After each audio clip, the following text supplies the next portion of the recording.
Depuis son lieu de détention, l'activiste et président de l'ONG Urgence panafricaniste rompt le silence.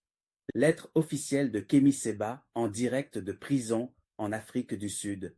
Kémy Séba déclare: Mes chers frères et sœurs d'Afrique et de la diaspora, avant toute chose, j'aimerais vous adresser, en mon nom et en celui de mon héroïque fils Konsu, notre profonde affection et notre gratitude en réaction aux innombrables messages de soutien que nous recevons de part et d'autre sur nos divers réseaux sociaux et qui nous sont ensuite transmis par mon staff lors des visites en prison.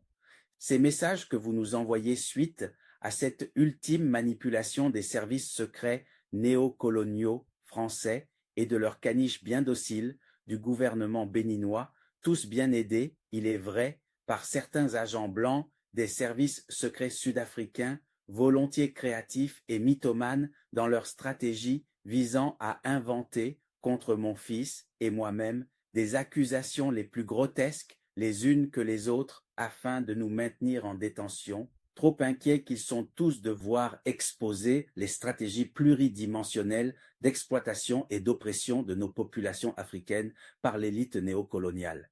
Tellement de mensonges à notre égard ont été dits dans la presse et au tribunal que je ne sais même pas par où commencer.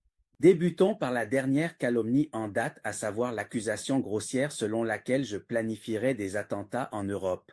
Moi, Kémy Séba, qui, depuis des années, réunit lors de mes tournées et meetings des foules énormes partout en Europe, en Afrique, aux Antilles, sans que jamais une quelconque violence ait été signalée lors de ces rassemblements. Moi, Kémy Séba, qui, de 2011 à 2015, ait été formé rigoureusement en philosophie par le savant et professeur universitaire gabonais Grégoire Biyogo, promoteur obsessionnel de la non-violence et de l'Ubuntu. Moi qui produis une pensée intellectuellement élaborée, la panafricanité fondamentale, au sein de laquelle, notamment, je rappelle que le fait d'ôter la vie d'un individu est étranger à l'ontologie africaine. Moi qui ai toujours publiquement refusé la violence, même quand parfois des foules bouillonnantes pendant mes meetings où certains de mes militants les plus radicaux voulaient passer par cette voie contre le système néocolonial. Voilà que, pour me maintenir en prison, les services secrets blancs sud-africains, sans aucun doute sur recommandation des services secrets français, n'ont pas hésité à franchir les limites impensables de l'affabulation en me présentant désormais comme un vulgaire poseur de bombes. Je n'ai pas pu me retenir d'exploser de rire au tribunal en entendant, dans le pays de mon héroïne absolue, Winnie Mandela, de tels mensonges au XXIe siècle émanant de la police. Si des policiers haut gradés à leur grand âge sont capables de mentir aussi éhontément, qui, je dis bien qui, peut veiller à la justice?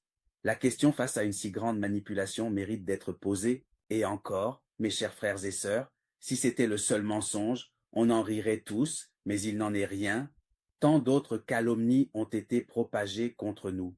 Esclave servile suprême du gouvernement néocolonial français, le gouvernement béninois, constatant de lui-même que son mandat d'arrêt ridicule contre moi, pour soutien verbal au coup d'État du 7 décembre 2025, ne tenait pas, nous avons été des millions au Bénin à applaudir ce coup d'État face à cette tyrannie qui asphyxie notre peuple, sans que cela signifie que des millions d'entre nous aient été impliqués, moi y compris, dans l'organisation de ce coup d'État, s'est senti obligé de rédiger à elle va-vite un autre mandat d'arrêt international, rétroactif cette fois, soi-disant datant de juin 2025 et portant sur une accusation fallacieuse et grotesque de blanchiment de capitaux. Personne au Bénin ou à l'extérieur, pas même le gouvernement mafieux de Patrice Talon lui-même, n'avait entendu parler de ce mandat d'arrêt en 2025, pour la seule et unique raison que ce mandat n'existait pas cette année-là. Si ce mandat d'arrêt international pour blanchiment de capitaux existait déjà en 2025, moi qui me suis déplacé dans de nombreux pays, dont certains ont de bonnes relations diplomatiques avec le Bénin, n'aurais-je pas été arrêté par ces derniers? Mieux encore, si ce mandat d'arrêt pour blanchiment de capitaux existait depuis l'année dernière, le gouvernement béninois, qui a communiqué de manière hystérique dès décembre après le coup d'État au sujet de mon mandat d'arrêt, n'en aurait-il pas fait autant dès juin 2025? Ces gens-là se moquent du monde, vous et moi le savons parfaitement. Le gouvernement béninois et sa justice corrompue jusqu'à la moelle ont créé ce pseudo-second mandat d'arrêt très récemment en vue d'essayer d'alourdir le dossier visant mon extradition ou mon maintien en détention ici en Afrique du Sud. Mais venons-en au fond du dossier. Il a été raconté que je voulais me rendre en Europe avec mon fils pour y commettre soi-disant des attentats, ils n'ont vraiment pas honte, et prétendument que dans ce but, j'étais accompagné d'un allié sud-africain blanc d'extrême droite. Cher colon, s'il vous plaît, à l'avenir, quand vous mentez sur moi, faites-le doucement et surtout plus intelligemment. Premièrement, il n'a jamais été question que j'aille en Europe. L'Europe est votre obsession, pas la mienne. L'objectif initial, à partir du Zimbabwe, était de rentrer in fine au Niger, puis peut-être en RDC, où l'asile politique m'a été proposé. Comment l'histoire s'est déroulée? En mars 2026, je suis averti par un ami policier béninois, par ailleurs sympathisant déterminé de notre travail politique, qu'Interpol m'a localisé en Afrique du Sud, sans pour autant qu'ils sachent dans quelle maison je me trouve. Ils savent que je suis à l'intérieur du pays. Il m'est dès lors fortement conseillé de trouver un moyen de quitter le territoire sud-africain. Il faut savoir que je suis rentré en Afrique du Sud parfaitement en règle avec un passeport diplomatique et un visa normal. Néanmoins, suite au mandat d'arrêt international du 12 décembre 2025, le seul qui a été vraiment lancé par la dictature, par simple mesure de sécurité, je ne pouvais plus sortir par des voies légales telles que l'aéroport, au risque de me faire arrêter. Je suis donc resté en Afrique du Sud sans jamais quitter le territoire, j'y faisais mes rendez-vous. Et, logiquement, au bout d'un moment, mon visa a expiré. Retenons bien que le but non dissimulé de ce mandat d'arrêt international béninois était et demeure de me voir réduit au silence, tant mes critiques et mon rôle d'opposant perturbent intensément le gouvernement béninois et son parrain français. Que personne ne soit stupide en croyant que cela soit lié au coup d'État. De nombreuses personnes qui ont condamné le coup d'État parmi les opposants ont, elles aussi, été arrêtées. L'affaire du coup d'État n'est qu'un prétexte pour faire taire toute forme d'opposition. Face à cette réalité étatique et en gardant, comme toujours en période à haut risque, mon sang-froid, je demandais dès lors à mes très nombreux contacts africains qui pourraient nous exfiltrer, mon fils et moi, dont j'ai la garde et la responsabilité, et qui n'est majeur que depuis quelques semaines à peine, et nous emmener en lieu sûr. Nombreux étaient ceux prêts à nous accueillir un peu partout, bien plus que je ne pouvais l'imaginer. Mais aucun n'était logistiquement organisé en cette période, selon leur dire, pour nous exfiltrer d'Afrique du Sud. Or, c'est d'exfiltration dont j'avais besoin. Je discutais à cette occasion avec le petit-fils de Mandela, un frère que j'ai beaucoup aidé en 2025, sans obtenir de réponse satisfaisante de son côté. Alors je me résolus à me tourner vers mes partenaires géopolitiques, et là encore, très rapidement, le tour fut fait. En Amérique du Sud, les résistants à l'impérialisme avaient connu des attaques récemment qui les avaient profondément déstabilisés et déstructurés. Du côté du Moyen-Orient, je n'en parle même pas. Il ne servait à rien de contacter ni les uns ni les autres. Alors je finis par me tourner vers mon dernier contact de confiance en Russie, pays où, je ne le cache pas, j'avais progressivement rompu les liens avec pas mal de gens à cause de divergences idéologiques et méthodologiques croissantes, notamment sur le terrain africain. Ce dernier contact, c'est l'intellectuel et très influent idéologue du Kremlin, Alexandre Douguine, avec lequel j'entretiens tant que faire se peut une correspondance philosophique. Il a fait partie des préfaciers de l'un de mes ouvrages, L'Afrique libre ou la mort. Nous sommes en désaccord sur de nombreuses choses, mais nous échangeons passionnément, quand nous pouvons, sur la question métaphysique de la tradition primordiale dont parlait René Guénon. Lui pense que le berceau sacré de celle-ci est la Russie. Moi, je pense au contraire que son véritable centre, c'est l'Afrique et plus globalement le monde noir. Nous échangeons aussi, quand nous pouvons, sur la question de la multipolarité, principe géopolitique sur lequel nous nous retrouvons. Mais soit, vous en conviendrez avec moi, l'essentiel est ailleurs en ce moment. Je lui écris donc et lui explique ma situation et l'urgence de celle-ci. Je dois le dire, de tous ceux que j'ai sollicités, il est celui qui m'a répondu le plus fermement en m'assurant qu'il fera ce qui est en son possible pour m'aider. Sa démarche m'a touché. Quelques jours à peine après notre discussion, il me revient en me confirmant qu'il a trouvé une solution. Ces éléments de confiance vont me contacter. Cela ne tarde pas. Le 10 avril 2026, un certain Rémi m'appelle. Son nom, il me le dit plus tard, est un pseudo. Il est russe. Il me téléphone de la part de Douguine. Rémi m'explique qu'il arrivera pour me prendre avec mon fils le 12 avril, que tout est organisé comme prévu. Le 12 avril, jour des élections frauduleuses, truquées comme jamais auparavant au Bénin, il débarque avec un de ses compatriotes avec qui il était 2 jours auparavant à Moscou.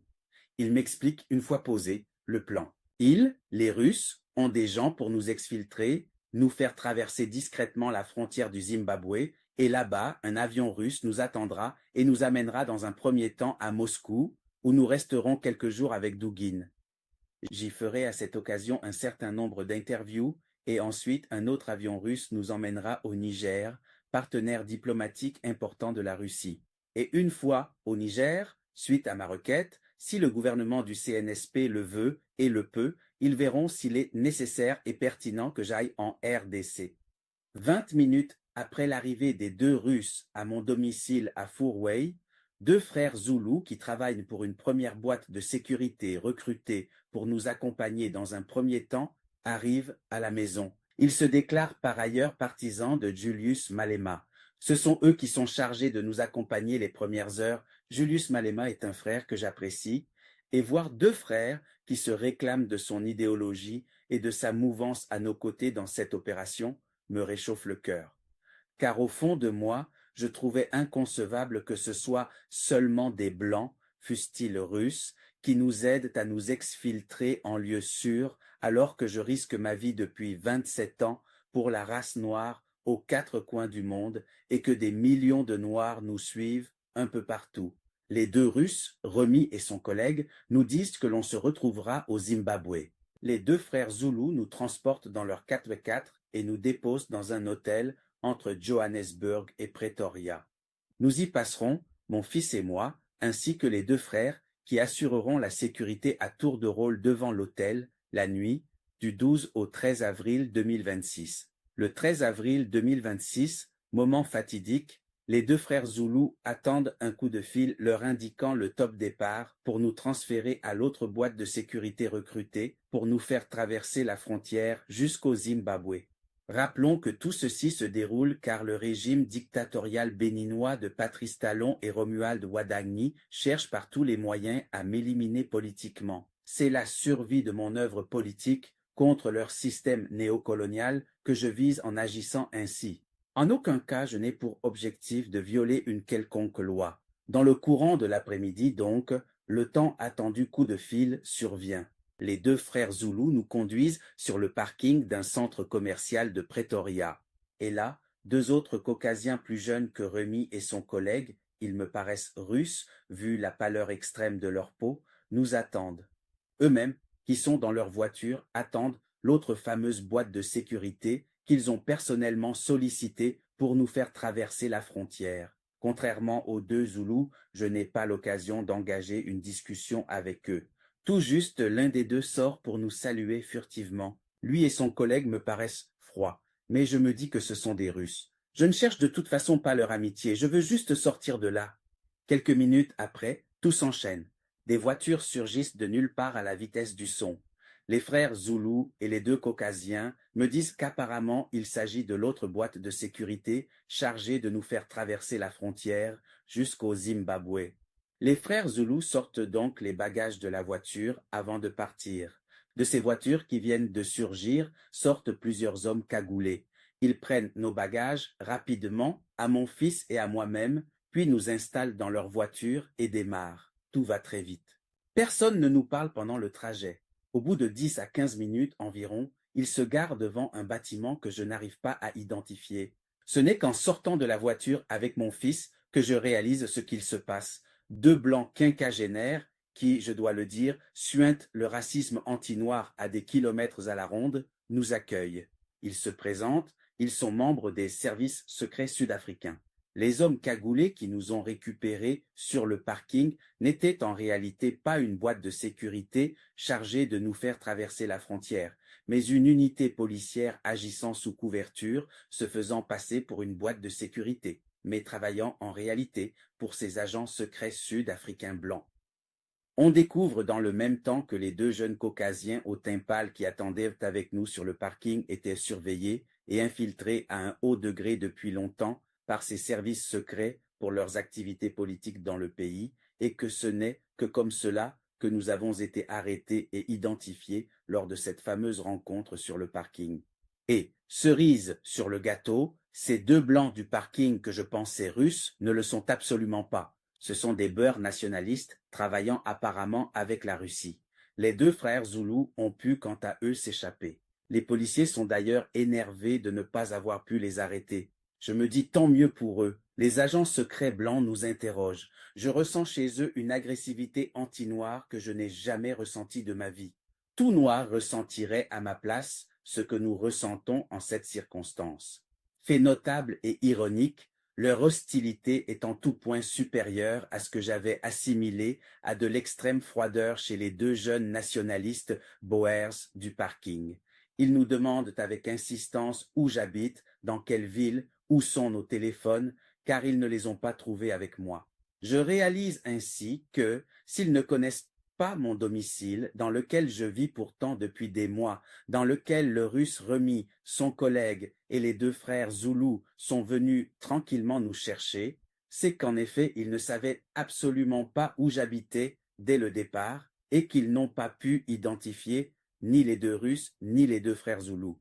Tout juste les services secrets sud-africains ont-ils pu nous interpeller en ayant depuis longtemps infiltré à un haut degré la mouvance politique des deux jeunes nationalistes. Au fond de moi, je fulmine.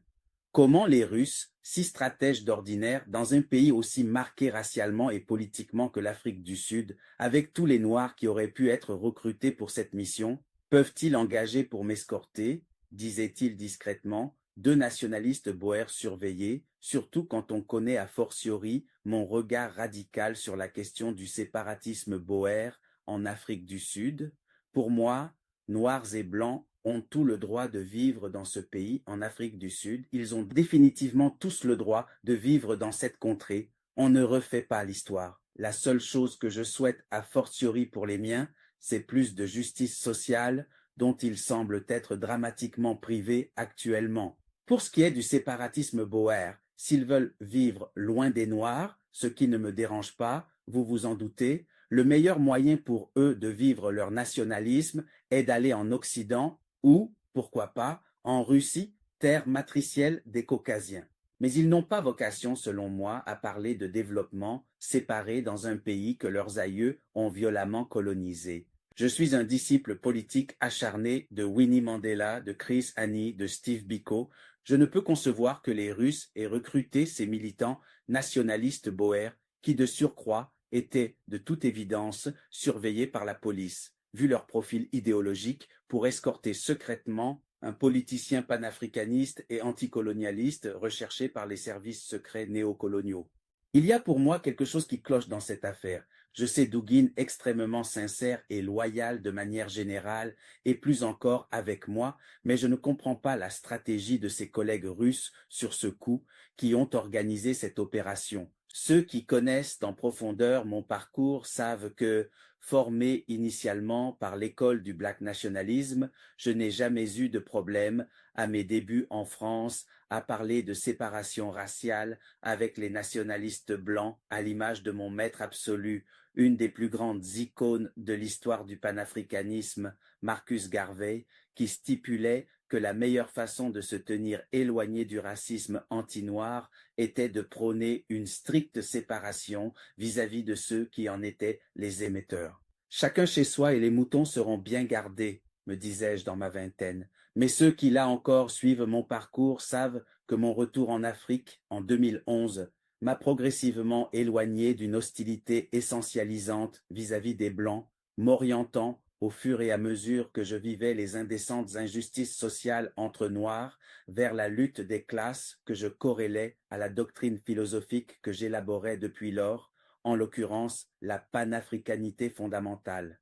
Le fait est qu'aujourd'hui, à bientôt 45 ans et après 27 ans de lutte politique, j'ai démarré très jeune, Je suis contre les élites qui pratiquent l'injustice sociale, la prédation économique et le néocolonialisme, que ces élites soient blanches ou noires. Je combats le gang de prédateurs économiques béninois du duo Patrice Talon, Romuald Ouadani, tout comme je combats la politique néolibérale et néocoloniale du français Emmanuel Macron. Et inversement, tout en priorisant toujours la collaboration avec les organisations africaines, exemple du Front anti-CFA, initié par notre ONG Urgence panafricaniste et qui compte une centaine de mouvements citoyens issus de la terre-mère, nous avons parallèlement effectué un rapprochement avec des figures d'extrême gauche comme Juan Branco ou, par le passé, l'Argentin Pedro Biscay, organisé des actions conjointes symboliques et, comme toujours, non violentes avec les Gilets jaunes en France, contre le géant impérialiste, raciste et capitaliste français Bolloré. Je prône avec une très grande clarté l'absolue nécessité pour mes partisans d'établir, partout où ils sont installés, un communautarisme noir de survie face à la négrophobie généralisée aux quatre coins du monde, plus que jamais au XXIe siècle. Je ne nie plus que certains blancs ou autres non-noirs puissent être nos véritables amis. Comme je l'ai dit, Juan Branco est mon frère de lutte, et tant qu'il y aura de la loyauté entre nous, j'irai jusqu'au bout de ce combat avec lui. Talon Patrice Talon est, quant à lui, mon ennemi. Les choses sont claires de notre côté, même si les médias français néocoloniaux tels que France 24, RFI, Jeune Afrique, du colon paternaliste blanc François Soudan, ou encore l'autre cafard d'Ousmane Ndiaye aiment me faire passer pour un raciste noir. Bref, pour revenir au nationaliste Boers, j'apprendrai plus tard, au procès du 29 avril, que selon la police sud-africaine, le dénommé François van der Merwe, celui qui nous avait furtivement salués sur le parking, son collègue ayant étrangement été relâché le soir même de notre arrestation, aurait déclaré soi-disant que je préparais des attentats en Europe. Choqué par cette ultime calomnie, je l'interrogeai à l'issue du procès du 29 avril, et il me jura n'avoir jamais dit cela, que c'était clairement, selon lui, un coup monté des services secrets sud-africains qui lui avaient attribué de fausses déclarations. Il me dira même, je cite, « Comment moi, nationaliste boer, pourrais-je, si quelqu'un avait eu l'intention d'aller faire des attentats en Europe, aider un noir à aller tuer mes semblables en Occident? Ça n'a tellement aucun sens. » Dit-il la vérité, ou a-t-il déclaré cela sous la pression des policiers blancs sud-africains qui auraient insisté pour inventer une histoire à me coller afin de me maintenir en détention? Quoi qu'il arrive, je suis dans tous les cas convaincu que c'est d'une façon ou d'une autre une machination des services secrets sud-africains blancs, et le temps va le prouver. Jamais au XXIe siècle, une voix anticolonialiste africaine n'a fait l'objet d'autant de persécutions et d'une aussi grande machination, incluant 3 États à minima. La France et ses services secrets aux commandes, son animal de compagnie qu'est le gouvernement béninois, et certains membres blancs des services secrets sud-africains qui, j'en suis certain, agissent sous influence. Malheureusement pour eux, les impérialistes réfléchissent toujours mal.